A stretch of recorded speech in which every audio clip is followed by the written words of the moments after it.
Sometimes we forget that Ellen White was actually married to somebody. His name was James White. He didn't live as long as his wife. He died in 1881, and she didn't die until 1915. So we talk more about her. We know about her. She was the messenger of the Lord. But think about what kind of a man James must have been.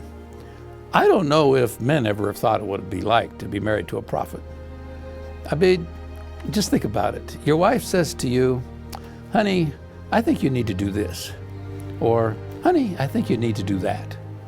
What if your wife said to you, honey, the Lord has shown me that you should do this. Or the Lord has shown me that you should do that. Well, sometimes that happened to James.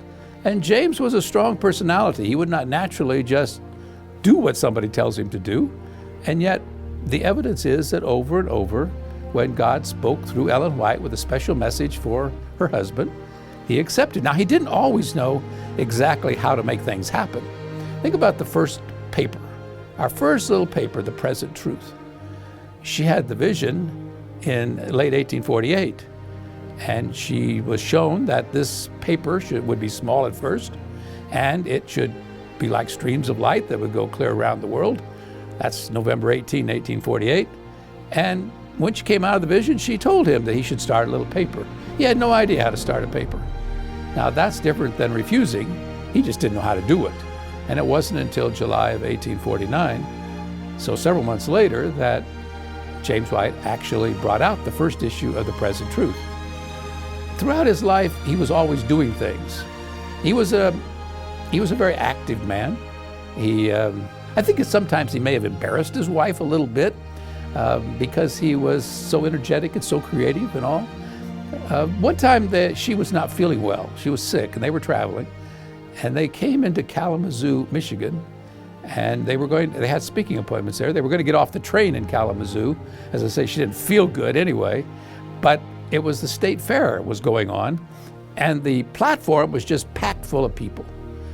And so James is looking out the window. He knows his wife doesn't feel good, and he's thinking, how in the world am I going to get us off here?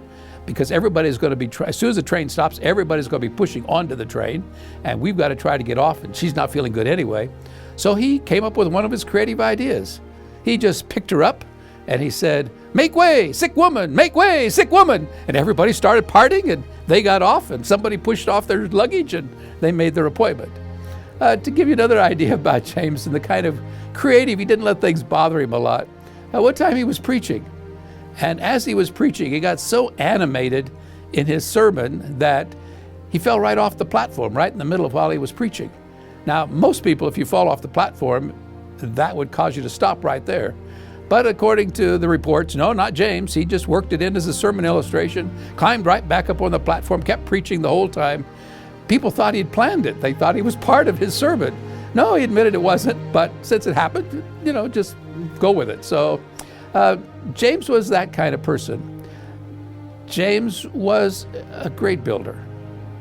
A number of our institutions, a number of our major papers were started by James White. He was an organizer. He had the ability to make money. He had the ability to raise money. And when you look at lists of donations, it might embarrass us today if we did what they did back in those days, but in those days, if there was some appeal for means, then they would print right in the church paper, in the review, how much, they would list you by name and how much you've given and what city you lived in. So everybody knew whether you gave or not. But James and Ellen were always right at the top of the list. They gave to everything. And James had to make money. I mean, how else could he make all those kind of donations? Some from the royalties from his wife's books, and some, of course, from things that he sold and things that he did. But he was a very creative individual, and I know sometimes I've asked young girls when they look at these pictures of James and Ellen White, and he, of course, is bald-headed, and he's got a big beard, and he looks old, and I'll say to the girls, what do you think Ellen saw in him? Why do you think she ever wanted to marry him? And of course, they usually laugh, but what she saw in him was a creative man who was thoroughly committed to God, and one that loved her. Now, of course, they did have some stresses in a marriage, like any marriage, but loved her. He once wrote that she was the crown of his rejoicing, and in turn she said about him, she thought he was the best man that ever trod shoe leather. So they had a working relationship focused on advancing the kingdom of God, one that was built on mutual respect, and one that when you get to know James a little bit, you can understand what she saw in him.